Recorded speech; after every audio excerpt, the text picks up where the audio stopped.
4장 13절에서 18절 얇은 말씀 같이 보고 기도했으면 좋겠습니다. 고린도 후서 4장 13절에서 18절까지 말씀, 낙심치 않은 믿음이라는 주제로 같이 말씀 나눴으면 좋겠습니다. 한 절씩 교독하겠습니다. 기록된 바 내가 믿었으므로 말하였다 한 것 같이 우리가 같은 믿음의 마음을 가졌으니 우리도 믿었으므로 또한 말하노라.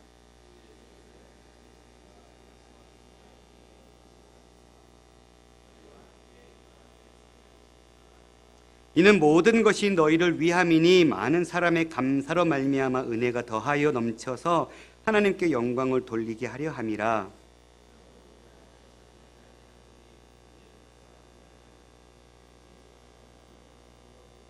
우리가 잠시 받는 환난에 경한 것이 지극히 크고 영원한 영광에 중한 것을 우리에게 이루게 함이니 우리가 주목하는 것은 보이는 것이 아니요 보이지 않는 것이니 보이는 것은 잠깐이요 보이지 않는 것은 영원함이로다. 아멘. 우리가 바울의 사역과 고난에 대한 부분 지난번부터 말씀을 살펴보기 시작했는데요. 오늘은 두 번째 단락인 하나님을 믿음으로 낙심하지 않는다, 이런 단락의 부분 4장 13절부터 18절의 말씀을 같이 나누려고 합니다. 오늘 본문과 같은 말씀을 설교할 때는 저와 같은 어린 목사, 아직 세상에 많은 어떤 경험과 어떤 아픔과 모든 상황과 그런 은혜들 또 경험하지 못한 저에게는 참 설교하기가 참 부담스러운 본문입니다. 이런 본문들은 정말 본문의 주인공 사도 바울처럼 정말 인생의 모든 굴곡진 어떤 경험들을 다 하고 노사도가 성도들에게 내가 이렇게 살아보니 하나님께서 이렇게 인도하셨고 하나님을 붙잡고 바라보는 것이 정답이다, 이렇게 설교하는 것이 참 은혜로울 것 같은데, 아직 물론 저보다 아직 덜 사신 분도 있지만 훨씬 더 많은 분들이 저보다 더 많은 인생의 크고 작은 어려움 속에서 하나님을 맛보고 경험하고 그 속에서 함께 하신 손길을 붙들고 또 승리했기 때문에 자신 있게 전하는 것이 참 어려운 본문 가운데 하나입니다. 그리고 같이 말씀을 하나씩 살펴보면서 말씀 속에 살아계신 하나님 우리가 좀 누려봤으면 좋겠습니다. 오늘 13절 말씀, 기록된 바 내가 믿었으므로 말하였다 한 것 같이 우리가 같은 믿음의 마음을 가졌으니 우리도 믿었으므로 또한 말한다. 바울이 기록된 바, 이 말씀은 이제 구약의 말씀, 기록된 말씀을 지금 가져온 거거든요. 많은 학자들이 이것이 시편 116편의 고백을 가져온 것이다, 얘기를 해요. 내가 믿었으므로 말하였다라는 단어를 세 번역으로 보면 잘 번역해놨는데, 성경에 기록하기를 나는 믿었다, 그러므로 나는 말하였다 하였습니다. 우리는 그와 똑같은 믿음의 영을 가지고 있으므로 우리도 믿으며 그러므로 말합니다, 이렇게 바울이 지금 얘기하고 있어요. 바울이 지금 나는 믿었다, 그러므로 나는 말하였다 라는 이 단어를, 문장을 가지고 온 거거든요. 시편 116편 10절의 말씀인데요. 전체적으로 시편 116편 우리가 함께 좀 살펴보면 이렇습니다. 여호와께서 내 음성과 내 간구를 들으심으로 내가 그를 사랑한도다. 우리 하나님은 우리의 음성, 우리의 간구하는 기도 소리를 들어 응답하시는 주님이십니다.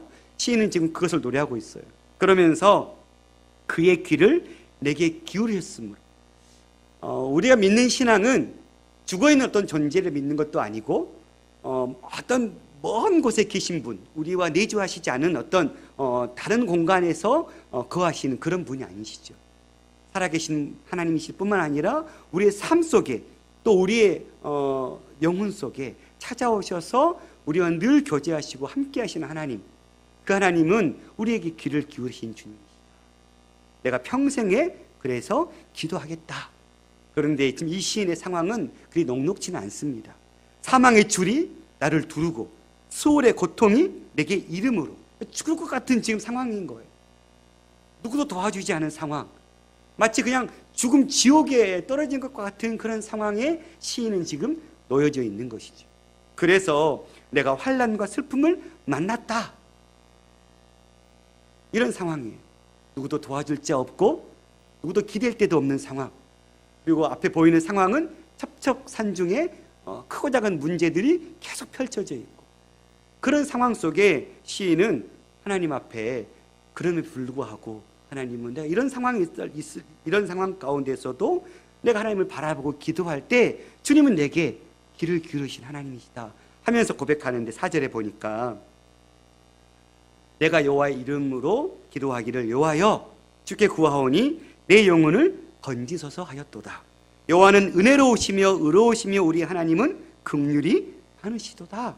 여호와께서는 순진한 자를 지키시나니 내가 어려울 때 나를 구원하셨도다.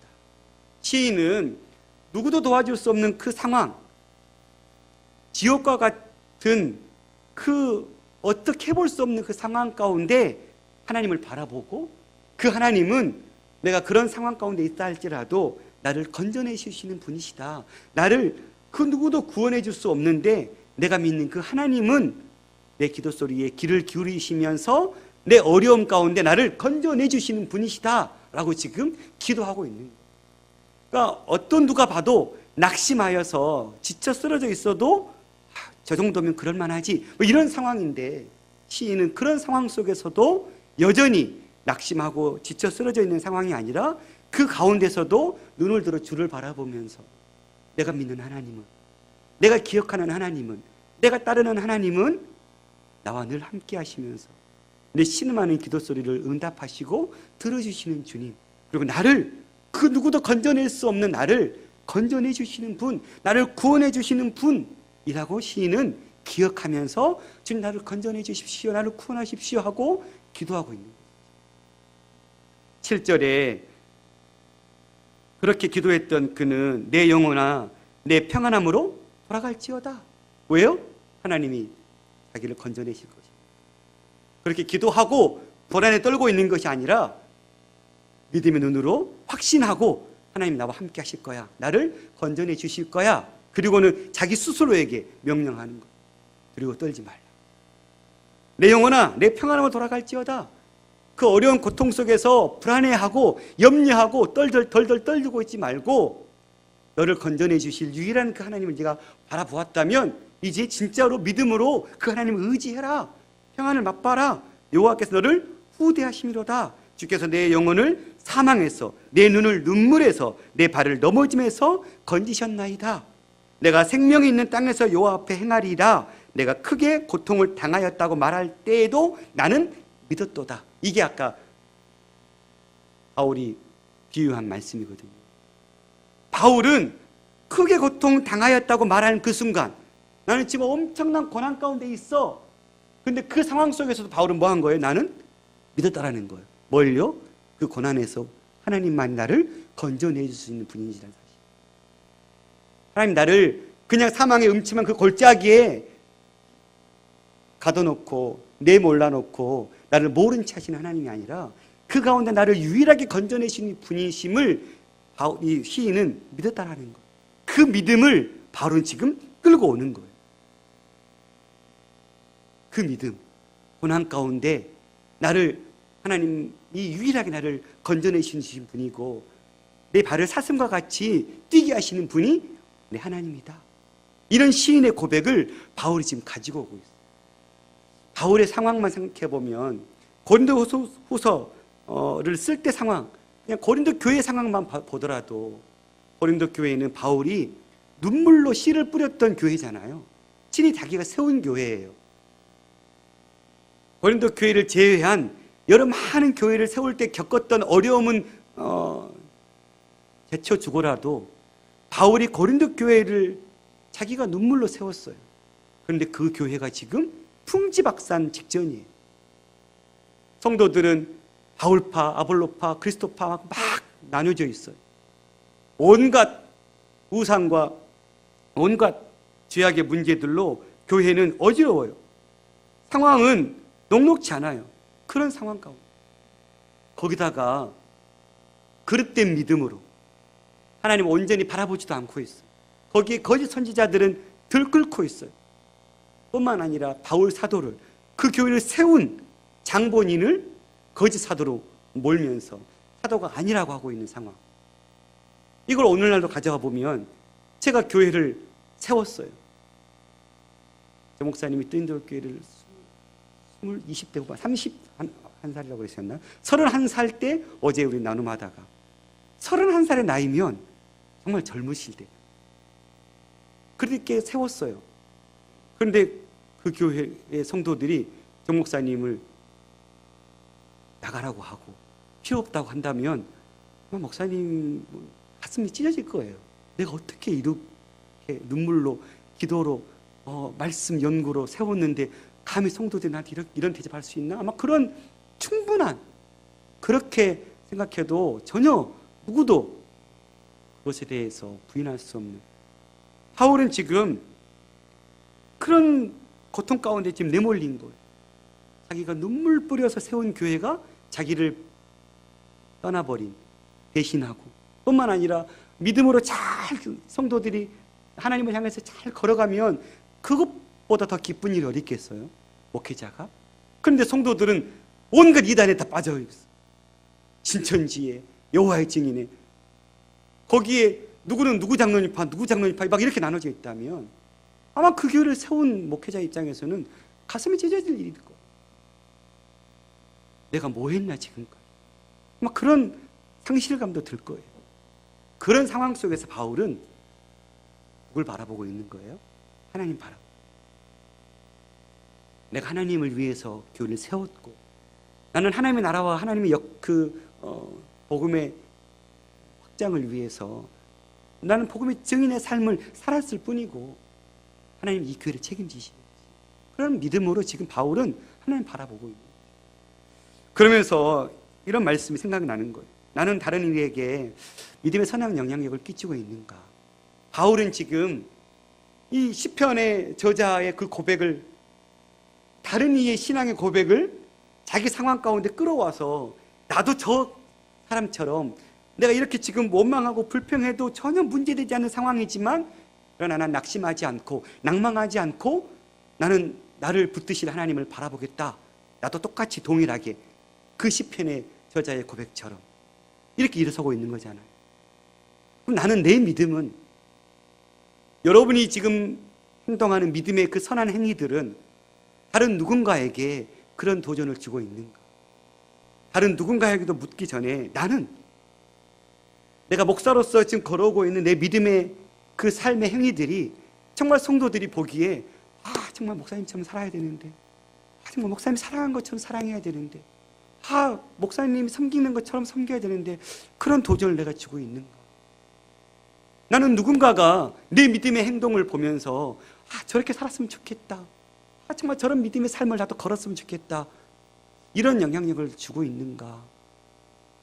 여러분 어떠십니까? 여러분의 믿음을 누군가가 닮아가고 싶어 하고, 누군가가 여러분이 걸었던 그 길을 걷고 싶어 하는 그런 믿음의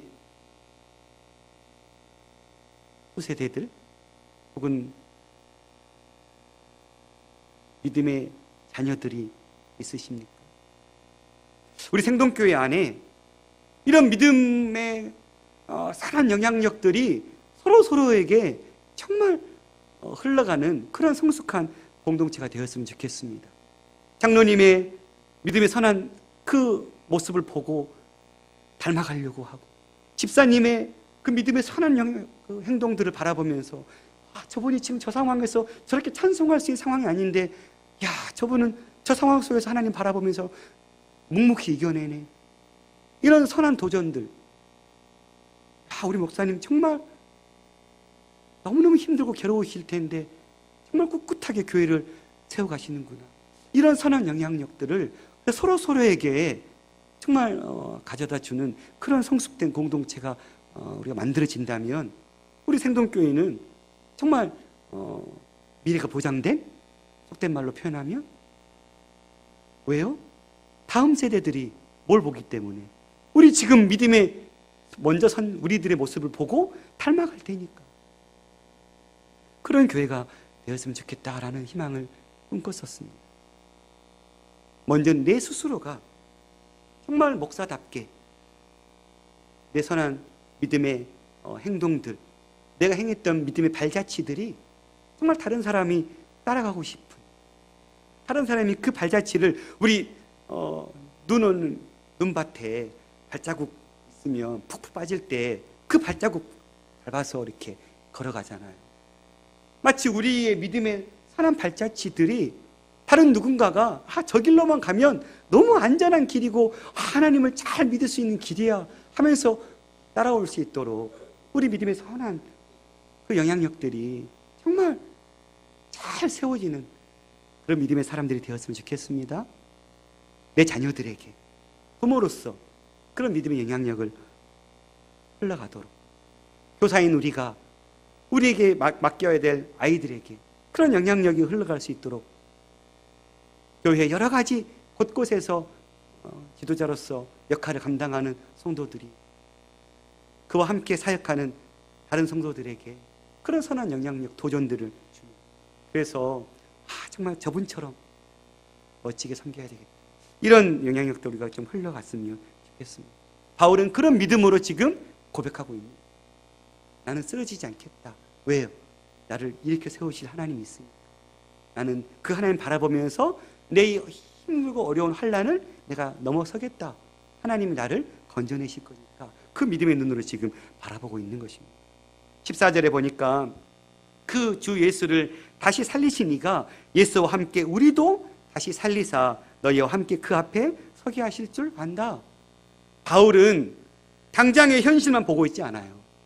바울이 바라보는 믿음은 현실을 넘어서 주 예수를 다시 살리신 이가 예수와 함께 우리도 다시 살리사, 내가 십자가의 복음 때문에 고난을 당하고 심지어 죽음에 이르리라 할지라도, 내가 복음을 전하는 그 십자가 때문에 내 생명이 끊긴다 할지라도 바울은 거기에 만족하는 거예요. 왜요? 하나님이 그 삶을 받으실 거고, 하나님이 나를 예수를 살리신 것처럼 다시 살리셔서 그 앞에 서게 하실 것을 나는 믿으니까. 죽음을 두려워하지 않고 바울은 복음 앞에 자기 생명을 내걸을 수 있었던 것. 에베소에서 밀라도의 장로들이, 밀라도에서 에베소 장로들이 또 당신 예루살렘 가면 죽습니다 했을 때 바울은 나에게 달려갈 길에 대해서 난 두려워하지 않고 가겠다 고백했던 것은 그냥 단지 자기의 삶, 그냥 눈 감으면 끝나버릴 그 삶만을 바라보고 있지 않았다는 거예요. 그걸 넘어서 다음의 세계, 죽음 이후의 세계를 바라보면서 바울은 자기의 전 삶을 하나님께 드리고 있는 그 믿음으로 서고 있는 거죠. 내가 복음 때문에 이 엄청난 고난을 겪고 그 고난의 끝에서 죽음을 내가 맛본다 할지라도 하지 않겠다. 나는 그 복음을 전하고 선포하는 일을 멈추지 않겠다. 이게 바울의 믿음의 자세였어요. 그러면서 바울은 이 모든 것이 너희를 위함이래요. 곧 바울이 겪는 많은 고난과 역경들이 결국 많은 사람의 감사로 말미암아 은혜가 더하여 넘쳐서 하나님께 영광을 돌리게 하려 함이라. 사랑하는 성도 여러분, 여러분의 삶 가운데 놓여지는 수많은 역경과 어려움들, 위기 상황들이 결국은 뭐라는 거예요? 우리를 위하는 거라는 겁니다. 하나님께서 우리를 때로는 성숙시키기 위해서 고난의 풀무불에 우리를 던져놓으시고 그것을 연단시키셔서 우리를 정금과 같이 이렇게 세우시잖아요. 그러면 그 연단, 그 고난은 우리에게 반드시 있어야 될 것들. 그 당시에는 너무 그 고통이 힘들고 어려워서 좀 이게 빨리 사라졌으면, 그냥 이 고통, 이 훈련을 내가 받지 않았으면 그런 마음이 간절하겠지만, 그러나 지나고 보면 그게 가장 나에게 필요했었다는 우리는 알잖아요. 그리고는 뭐예요? 우리는 그렇게 그 고난의 터널을 누구도 나와 함께하지 않은 그 순간에 나와 가장 가까이 있으시면서 내 손을 붙들고 그 고난의 터널을 지나와 주신 그 하나님 앞에 우리는 모든 영광과 찬송을 돌려드리죠. 결국은 다 하나님 맞았구나. 내 지식이 짧았고 내 믿음의 시선이 짧았구나. 나는 이 길이 아닌 것 같아 보였고 나는 이 길이 맞다고 고집 부렸지만 지나고 나서 보니 이 길이 가장 나에게 필요한 길이었고 가장 좋은 길이었구나. 하나님은 늘 나에게 좋은 것들로 주시는 분이시구나. 그러면서 그 모든 것을 깨닫게 하신 하나님께 우리는 감사의 찬양을 올리잖아요. 그리고 다른 많은 성도들에게 그 하나님을 찬송하고 전하고 그 하나님을 증거하면서 마치 나와 같은 비슷한 고난 가운데 허덕이고 있는 성도들에게 찾아가가지고 힘내라고, 나도 그랬었다고, 나도 그 경험했었다고. 그런데 나도 정말 힘들었지만 주님 바라보는 믿음으로 붙잡고 의지했더니 지금은 이렇게 내가 집사님에게 이렇게 이야기할 수 있는 그런 은혜를 하나님께 주셨다고, 집사님도 그렇게 하나님께서 허락하실 거라고, 믿음의 눈으로 바라보시라고. 이게 뭐예요? 결국은 하나님께 영광을 돌리게. 하나님은 우리의 그 고통을 통해서도, 우리의 그 고난을 통해서도 당신의 영광을 받으시는 하나님. 그러니 우리에게 어려운 문제가 찾아오고 힘든 일이 찾아올 때 하나님께서 이걸 통해서 어떤 영광을 받으실까? 하나님께서 이 상황을 어떻게 풀어가시면서 결국은 내 입술의 고백을 통해서 하나님을 찬송하고, 역시 하나님이 내 삶의 주인이시라고, 역시 하나님이 풀어가시면 그게 가장 선한 정답이라고 고백하면서 하나님의 그 지혜로우심, 하나님의 그 능력의 손길을 찬송하게 할까 바라보는 것이죠.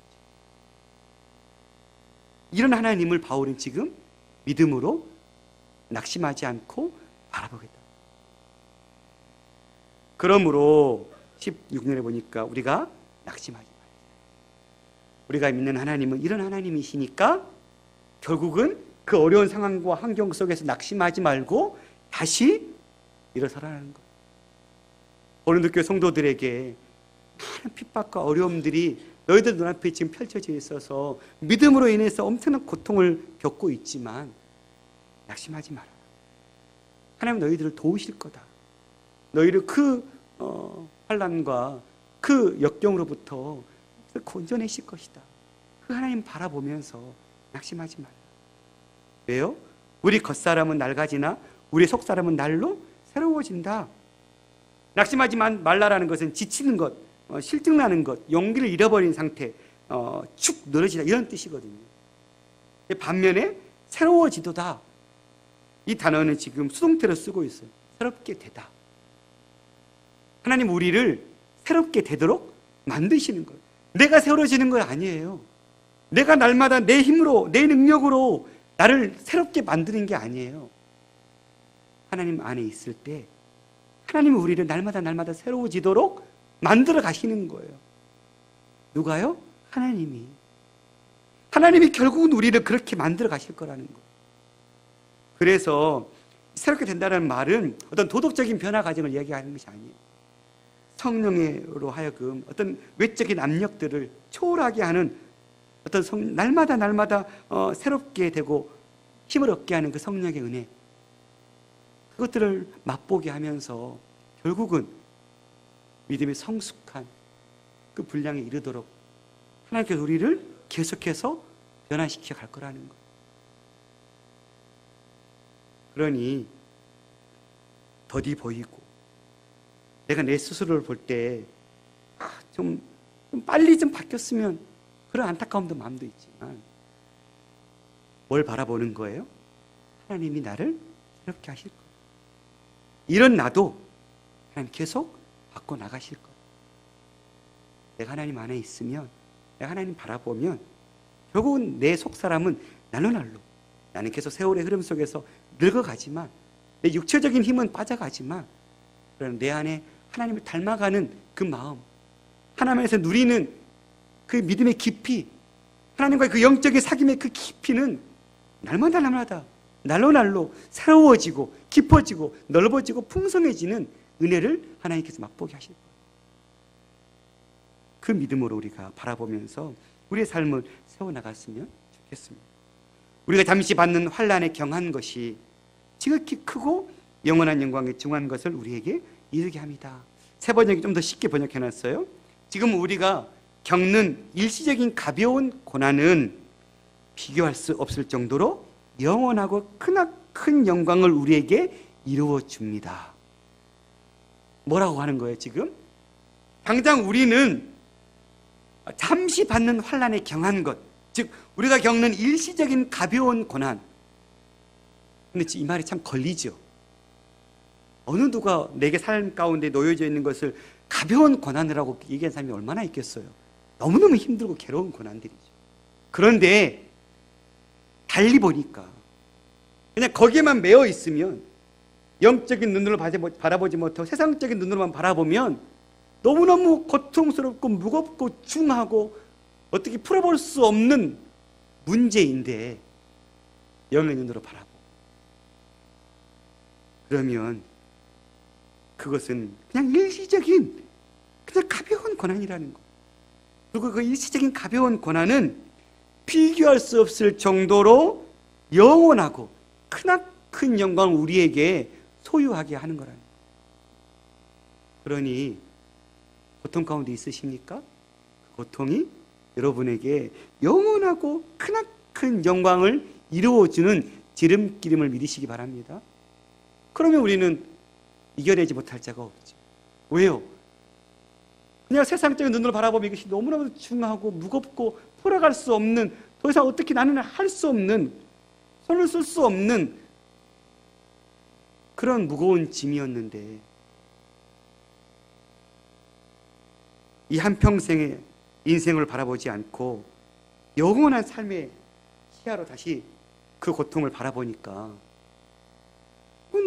너무 경한 것이, 너무 가벼운 것들.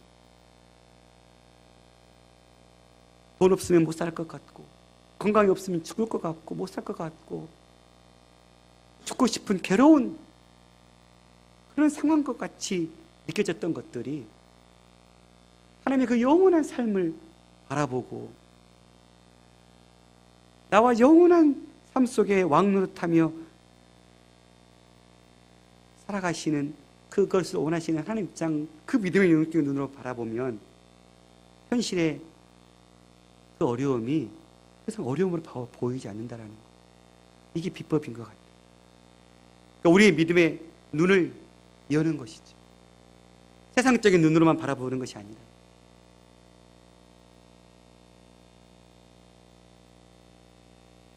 그래서 18절에 보니까 우리가 주목하는 것은 보이는 것이 아니요 보이지 않는 것이다. 보이는 것은 잠깐이지만 보이지 않는 것은 영원하다.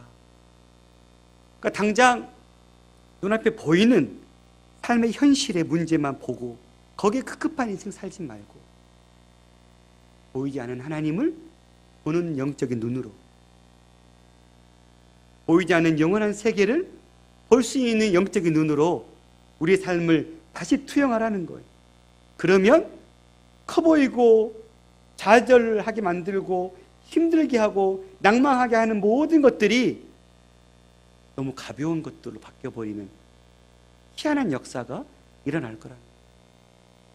여전히 문제는 그대로고 여전히 문제는 해결되지 않았는데 새로운 믿음의 안경 하나 썼더니 그 문제가 더 이상 문제로 보이지 않는 놀라운 변화, 그것을 우리가 얻게 될 거예요. 바울은 권면하고 있어요.